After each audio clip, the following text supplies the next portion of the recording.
কি পরিমাণ ঠান্ডা হইলে 22 মিনিট হয়ে গেছে, এখনো পানি ভাত উতরে নেই।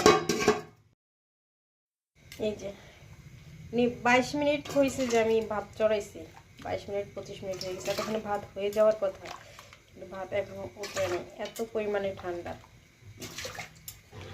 যদিও আমি মিডিয়াম আঁচে দিয়ে রাখছি, কিন্তু এতক্ষণ আমার ভাত হয়ে যাওয়ার কথা, কিন্তু ভাত হয় না। আর এইদিকে দেখি এটা কি অবস্থা, কারণ এখানে আমি মাছ ভিজেছি, এটা কিন্তু আমি অনেক আগেই ভিজেছি, সরষে কি না কি জানি, এখনো ছোটে নাই।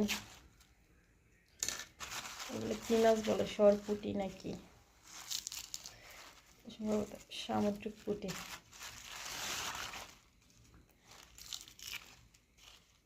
হ্যাঁ, এগুলো ছুটে যেতেছে, এগুলো অনেক আগে আমি তুলে রাখছি। বাবা, হাত বড় হয়ে যাচ্ছে।